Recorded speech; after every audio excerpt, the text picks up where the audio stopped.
Hey, John Prevost here from WhistleBiz.com. Thanks for tuning in again today. Today is phase 2 of the LID series, Learning, Improving, and Discovery series. So what does phase 2 look like? Well, last week was all about laying down ground rules as well as the introduction to the LID series. And so now that we have the ground rules laid down, we understand what the foundation looks like, we're going to start talking about the individual pillars that are going to be the framework for our continuously improving organization. So last week we talked a little bit about the dimming cycle, which is the cycle of continuous improvement, and exactly how that looks and how that it's usually used from processes, services, and products. But if we take that continuous improvement lens and we apply it to our organization, how does that look? So basically, to construct and create a learning organization. So this is the dimming cycle. So basically we have plan, do, check, and act. Planning, figure out exactly what you want to be doing. Do it, check. Checking is about measuring. Acting is about improving upon those measurements, which you've learned, and then repeat. Rinse and repeat. And this, again, is the learning cycle, continuous improvement cycle, the lens that we want to put on top of our organization to understand where we're going and make sure that we're constantly improving and that we're measuring that as we go. Okay, a great quote I heard last week was that plans are priceless, but plans are useless.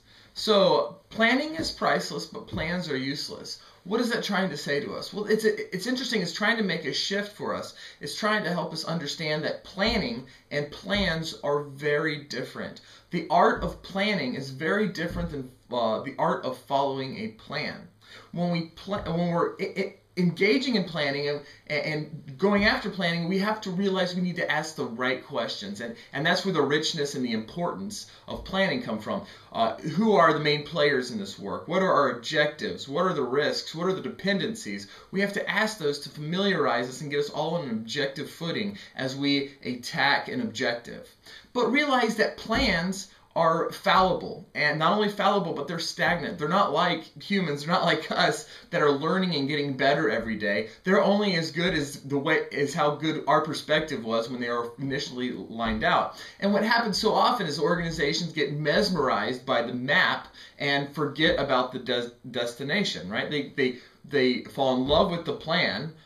This happens a lot in project managers, also mid-level managers, and executives as well, that just want to understand all the low-level work that's going on out there, but they forget about the objectives. And if we forget about the objectives, then we're not, as leaders, not doing what we need to do to keep those objectives in front of the people that are executing the work. So that's what's going on there. And basically, as a company, we need to be measuring ourselves not as how well we follow a plan, but as how well we accomplished a goal. I know it's a little esoteric, right? But it's an important shift that's going on here, and it's important throughout our looking at planning, what planning looks like. When we look at plans for this next week, we're going to be talking about objectives and priorities around those objectives for people to weigh their work against. And so the challenge or the practical means for today is to ask yourself where is your organization calibrated among the importance of plans versus the importance of objectives. It basically, does everybody adhere to what I call the 4 layers of separation, which I think is a great way to think of this, is everything that you're working on, can you link it in 4 steps to the main objective of the company? If you can't, then there could be a disconnect, or the objective may not be in front of you as much. If it's not in front of you, it may not be in front of your neighbors or people that work for you potentially. So that's the goal for today, is to try to understand what people talk about. Do they realize how their work is connected to the overall goals and objectives of the company as well as the groups? So that's it for today. Please let me know if you have any questions. Thanks so much. Bye.